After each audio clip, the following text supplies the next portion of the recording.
Hello everyone, welcome to the Brighters Hub.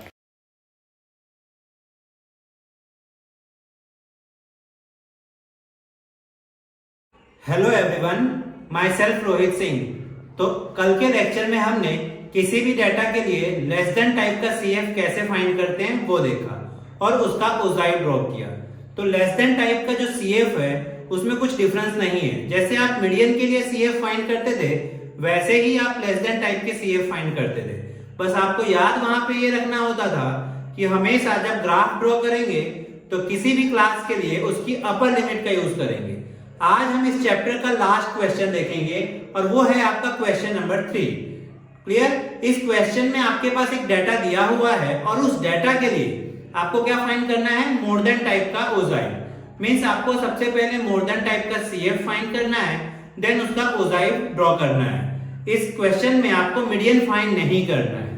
तो चलिए हम क्वेश्चन को देखते हैं। तो क्वेश्चन में आप देख लीजिए आपके पास एक डाटा अवेलेबल है।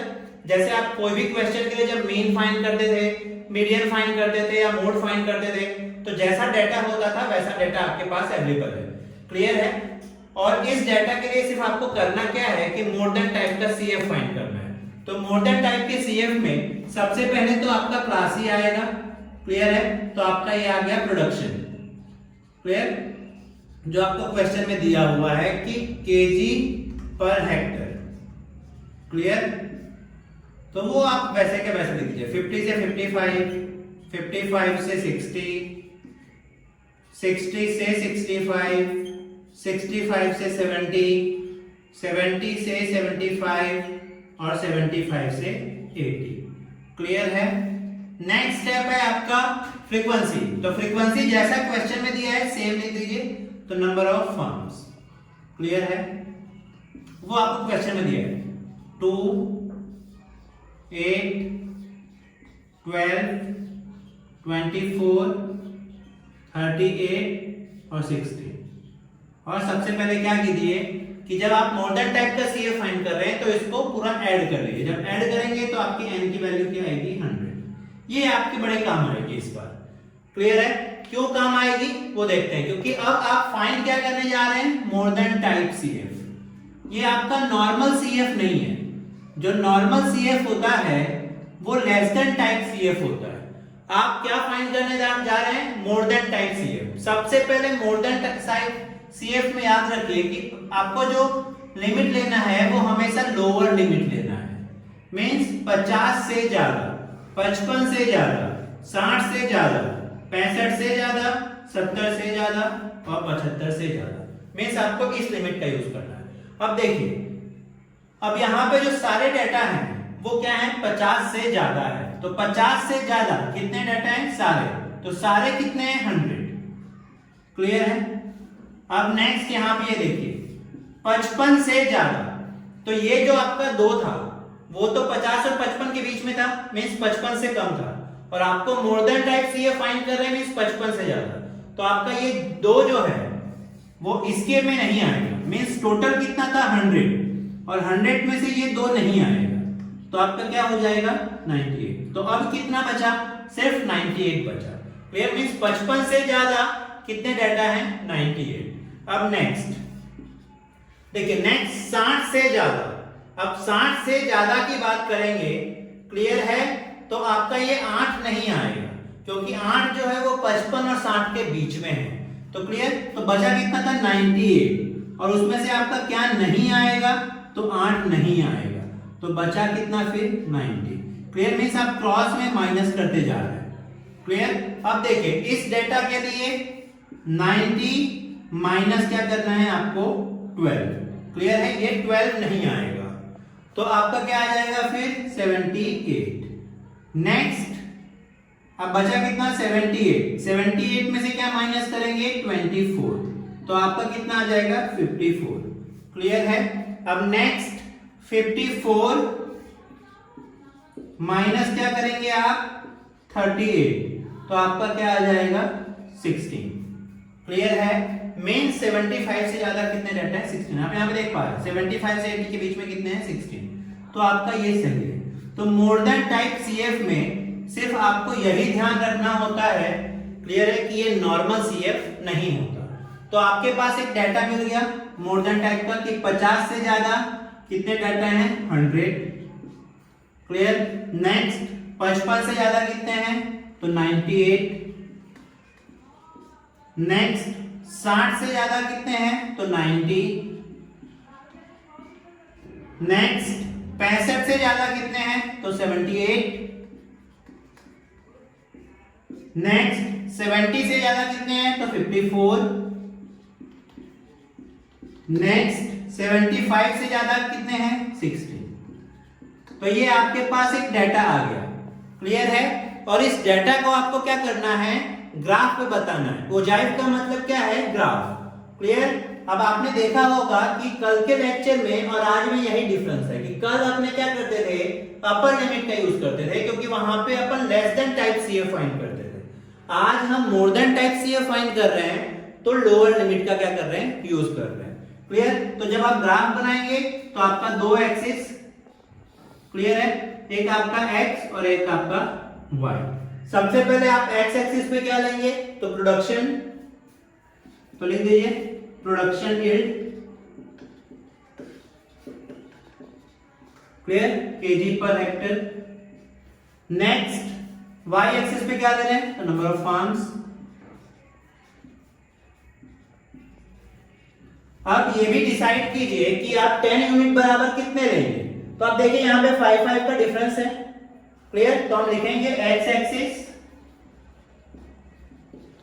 10 यूनिट बराबर 5 kg पर हेक्टर। तो ये आपका 0 ही रहेगा। क्लियर। लेकिन डायरेक्ट आप कहां से स्टार्ट करेंगे 50 से। मैंने कल ही बताया था कि अगर आपको बीच की वैल्यू नहीं लेनी है तो ग्राफ पे आप ऐसा यहां पे बना सकते हैं। क्लियर। तो बेटर है आप बना भी देंगे। क्यों क्योंकि देखिए 50 से ही हम डायरेक्ट स्टार्ट करेंगे। नेक्स्ट 55 60 65 70 75। हमें 75 तक की रिक्वायरमेंट है। अब नेक्स्ट आप यहां पे देखिए मैक्सिमम कहां तक दर्शाना है 100 तक। मींस आप 10 का ले लीजिए तो y एक्सिस 10 यूनिट बराबर 10 फार्म्स।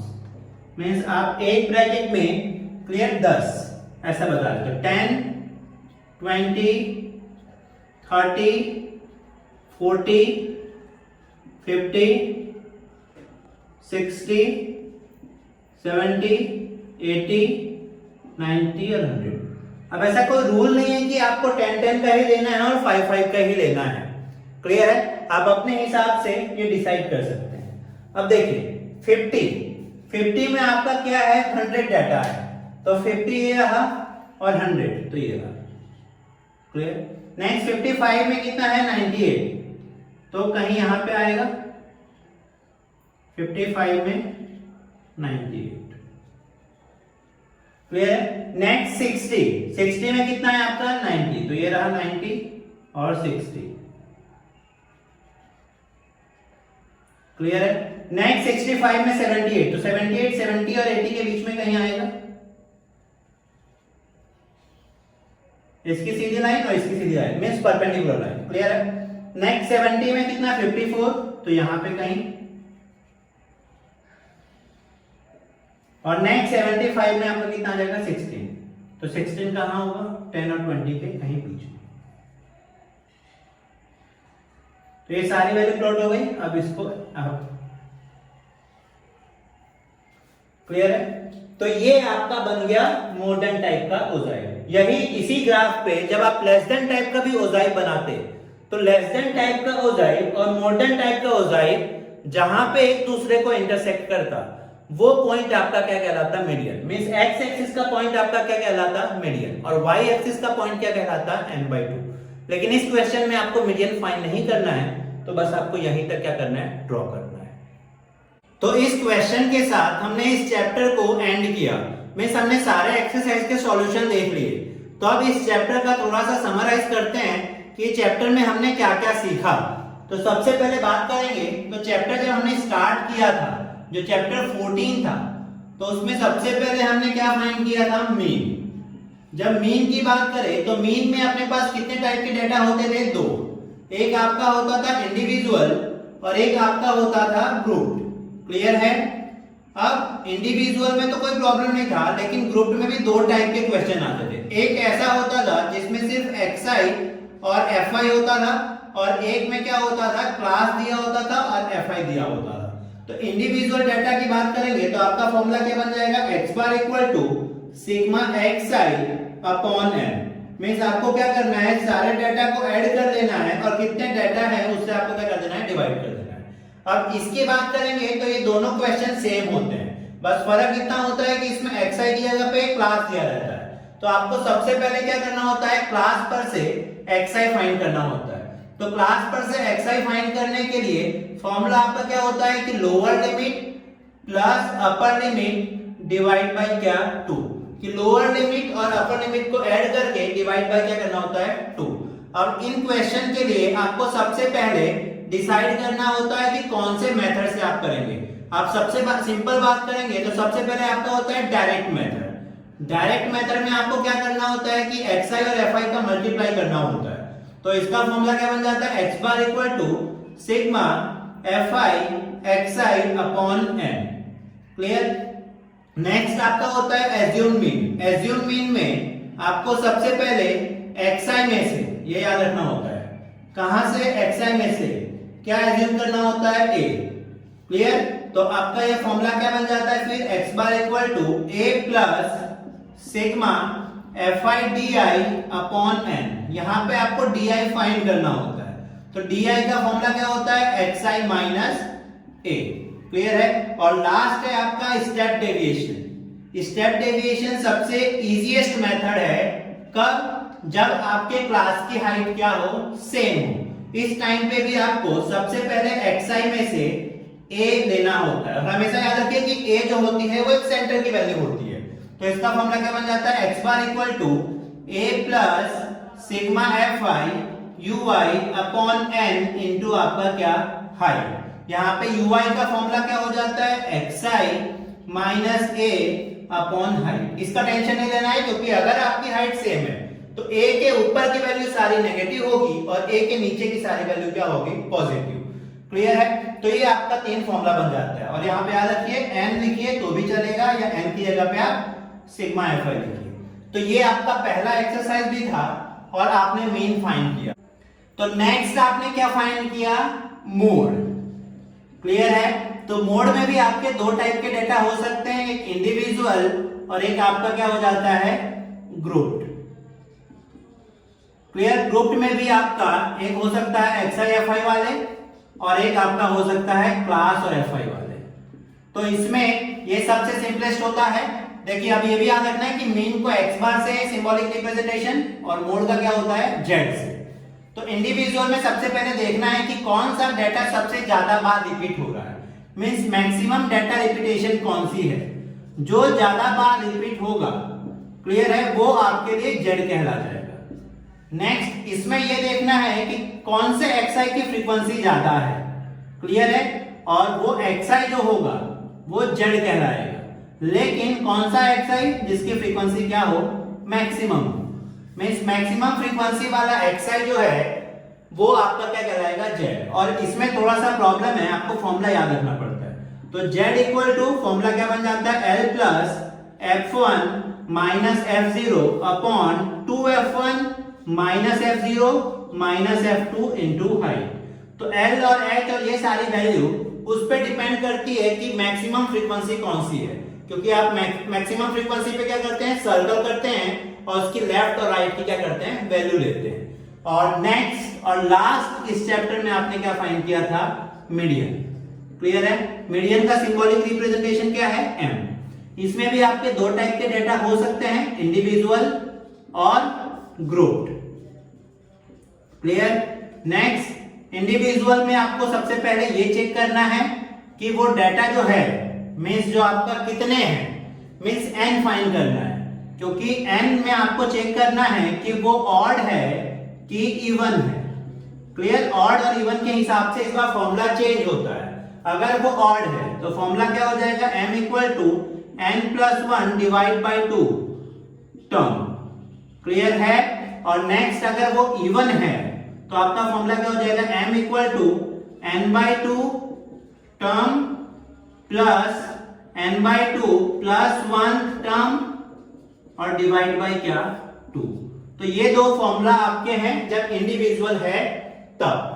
अब ग्रुप की बात करेंगे तो ग्रुप में भी दो टाइप के क्वेश्चन आ सकते हैं, xi और fi वाले और क्लास और fi वाले। क्लियर है? तो xi fi में यही चीजें लागू होती है। आपको सबसे पहले फ्रीक्वेंसी को ऐड कर लेना है और चेक करना है कि ऑड है इवन, और ये फॉर्मूला यूज करना है। लेकिन जब आपका क्लास वाला है तो आपको फॉर्मूला याद रखना पड़ेगा, m equal to l plus n/2 minus cf upon f into आपका क्या हाइट। तो ये फॉर्मूला में आपको कहां से ब्रैकेट बनाना होता है, और ब्रैकेट कैसे बनता है कि आप cf को n/2 से कंपेयर करते हैं और ये ब्रैकेट बनता है। और लास्ट एक्सरसाइज में आपने क्या फाइंड किया था, ओजाई। क्लियर?